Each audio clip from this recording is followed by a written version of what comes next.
साहित्य संगम YouTube channel में आप सबका पुनः एक बार बहुत बहुत स्वागत है। माध्यमिक शिक्षा बोर्ड राजस्थान अजमेर ने पाठ्यक्रम 2024 की परीक्षा के लिए जारी कर दिया है। जी हाँ, बिल्कुल बोर्ड परीक्षा 2024 में किस प्रकार की रहेगी, क्या क्या पाठ्यक्रम रहेगा, वो पाठ्यक्रम बोर्ड ने आज जारी कर दिया है। कक्षा 12 में हिंदी अनिवार्य विषय का आज हम यहाँ नवीन पाठ्यक्रम देखने वाले हैं। आप यदि बोर्ड परीक्षा 2024 में शामिल हो रहे हैं, इस वर्ष आपने 11वीं उत्तीर्ण की है, तो आपको ये जानना बहुत ज़रूरी है कि पाठ्यक्रम क्या रहेगा, क्योंकि अगर आपके पास एक योजना होगी, पाठ्यक्रम आपको ध्यान में होगा, तो निश्चित ही आप अच्छा कर पाएंगे।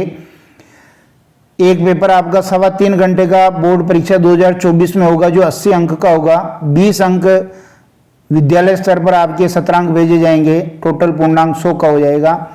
अब ये जो पाठ्यक्रम है ये इसी 80 अंक के लिए है कि इस 80 अंक में प्रश्न कहाँ से आने वाले हैं, कैसे आने वाले हैं, उसके बारे में हम बात करेंगे। सबसे पहले देखिए, यहाँ अधिगम क्षेत्र दिया है, यानी किस किस भाग में से आपके कितने अंक के प्रश्न आएंगे। अपठित बोध होगा, जिसमें अपठित गद्यांश पद्यांश 12 अंक के प्रश्न आएंगे। रचनात्मक लेखन होगा, जिसमें अभिव्यक्ति माध्यम भी जो पुस्तक है इसमें शामिल है, 16 अंक के प्रश्न उसमें से पूछे जाएंगे। व्यावहारिक व्याकरण, जिसमें से 8 अंक के प्रश्न पूछे जाएंगे, 4 टॉपिक हैं। आरोह भाग 2 जो मुख्य पुस्तक है उससे 32 अंक के प्रश्न पूछे जाएंगे, और वितान भाग 2 जो सहायक पुस्तक है उससे 12 अंक के प्रश्न पूछे जाएंगे। इन अंकों को भी डिवाइड कर रखा है। तो सबसे पहले पेपर का जो आपका खंड 1 होगा, उस खंड 1 में ध्यान दीजिए, अपठित बोध से प्रश्न पूछे जाएंगे, यानी अपठित गद्यांश और अपठित पद्यांश 6 अंक के होंगे। लेकिन खास बात यह है कि अभी बोर्ड परीक्षा 2023 में वस्तुनिष्ठ प्रश्न पूछे जा रहे थे, लेकिन आपके इन अपठित गद्यांश और पद्यांश से अति लघुतरात्मक प्रश्न पूछे जाएंगे, अर्थात 1 लाइन वाले क्वेश्चन होंगे। वो कितने होंगे? 12 एक लाइन के प्रश्न होंगे, और ये सारे प्रश्न आपके अपठित गद्यांश पद्यांश से ही पूछे जाएंगे।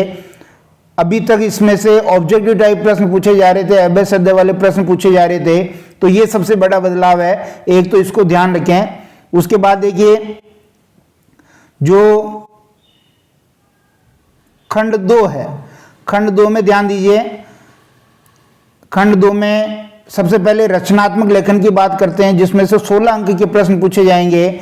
इसमें से एक प्रश्न आपका निबंध लेखन का होगा, जो 300 शब्दों में लिखना होगा। विकल्प होंगे इसमें, जैसे हर बार आ रहे हैं। 5 अंक इस निबंध के होंगे। दूसरा प्रश्न इसी रचनात्मक लेखन में से पूछा जाएगा, पत्र एवं प्रारूप लेखन, जैसा इस बार आ रहा था। इसमें अर्थशास्त्र के पत्र है, निविदा है, विज्ञप्ति है, ज्ञापन, अधिसूचना, ये आपको लिखने होंगे। विकल्प मिलेगा आपको इसमें, और ये 4 अंक का होगा, यानी 9 अंक हो चुके हैं, जिसमें से 5 अंक का आपके निबंध, 4 अंक का पत्र एवं प्रारूप लेखन। उसके बाद आ जाते हैं हम अभिव्यक्ति एवं माध्यम, जो पाठ्य पुस्तक लगा रखी है, उसमें से देखिए विभिन्न माध्यमों के लिए लेखन है पर आधारित 2 बहुचयनात्मक। अब यहां ध्यान दीजिए, 2 बहुचयनात्मक यानी ऑब्जेक्टिव टाइप प्रश्न हो गए 2, और 1 हो गया आपके लघुतरात्मक प्रश्न। 1 हो गया लघुतरात्मक प्रश्न। तो ध्यान दीजिए, इस किताब में से जो विभिन्न माध्यमों के लिए लेखन पर आधारित है, इस पाठ में से आपके 2 अंक के तो 2 ऑब्जेक्टिव टाइप प्रश्न पूछे जाएंगे, और 1 प्रश्न पूछा जाएगा लघुतरात्मक, ये होगा 2 अंक का, यानी प्रश्न हो गए कुल 3 और अंक हो गए कुल 4 अंक हो गए ना। तो हाँ, बिल्कुल ठीक है। प्रश्न हो गए कुल 3 और अंक हो गए कुल 4, क्योंकि 2 ऑब्जेक्टिव टाइप प्रश्न, तो इस बार अपने को ऑब्जेक्टिव टाइप प्रश्नों की भी अच्छी तैयारी करनी पड़ेगी। और फीचर एवं आलेख लेखन पूछा जाएगा, ये भी 100 शब्दों में लिखना होगा, 3 अंक का ये होगा। इस प्रकार ये आपके हो गए 9 और 4 13 3 16 अंक की आपके रचनात्मक लेखन हो गए। समझ में आ गई बात? यानी ऑब्जेक्टिव टाइप प्रश्न आपको इस बार अभिव्यक्ति माध्यम से भी तैयार करने हैं। 2 प्रश्न वहां से पूछेंगे। कुल 12 ऑब्जेक्टिव टाइप प्रश्न होंगे, जिसमें से 2 यहां से पूछ लिए जाएंगे। इसके बाद देखिए, व्याकरण भाग जो आएगा आपके, इंपॉर्टेंट बात है कि 8 अंक का आपके व्याकरण पूछा जाएगा। 8 अंक की व्याकरण पूछी जाएगी, जिसमें दो जो बहुचयनात्मक यानी 2 ऑब्जेक्टिव टाइप एबेसिड वाले प्रश्न होंगे और 6 रिक्त स्थान वाले प्रश्न होंगे। तो 2 6 कुल 8 अंक हो जाएंगे। भाषा लिपि व्याकरण में से आपके 2 अंक पूछेंगे, इसमें ऑब्जेक्टिव टाइप भी हो सकते हैं, रिक्त स्थान भी हो सकते हैं।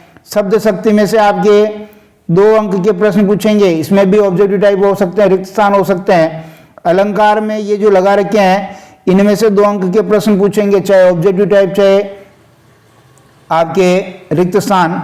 और पारिभाषिक शब्दावली 2 अंक, इसमें भी ऑब्जेक्टिव टाइप रिक्त स्थान। तो मेरा ये मानना है कि जो ऑब्जेक्टिव टाइप प्रश्न बनेंगे ये पारिभाषिक शब्दावली से बन सकते हैं। बाकी आपके ऊपर के जो तीनों टॉपिक हैं इसमें से 6 रिक्त स्थान वाले प्रश्न पूछ लिए जाएंगे। खंड 3 देखिए, खंड 3 आपके पाठ्य पुस्तक वाला है। खंड 3 में सबसे पहले आपकी मुख्य पुस्तक आरोह भाग 2, एक सहप्रसंग व्याख्या पूछी जाएगी जिसमें विकल्प होगा, और एक सहप्रसंग व्याख्या गद्य से पूछी जाएगी, एक पद्य से पूछी जाएगी, और दोनों 6-6 अंक की होगी। इसमें कोई दिक्कत नहीं है। किसी एक कवि या लेखक का परिचय पूछा जाएगा, इसमें भी विकल्प होगा, ये 4 अंक का होगा, इसमें भी कोई दिक्कत नहीं है।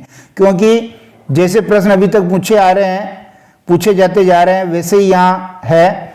और अब यहाँ थोड़ा चेंजेज है। इस बार जो चेंज है वो ये है कि जो प्रश्नोत्तर होंगे वो गद्य भाग से 3 आपके वस्तुनिष्ठ होंगे और पद्य भाग से भी 3 आपके वस्तुनिष्ठ होंगे। तो यहाँ आपके वस्तुनिष्ठ प्रश्नों की भी आपको तैयारी करनी पड़ेगी, क्योंकि आपके आरोह भाग में से कुल 6 अंक के ऑब्जेक्टिव टाइप प्रश्न हो गए, तो बहुत बड़ा रोल रहेगा इनका। तो अपने को हर पार्ट के ऑब्जेक्टिव टाइप प्रश्न भी तैयार करने पड़ेंगे।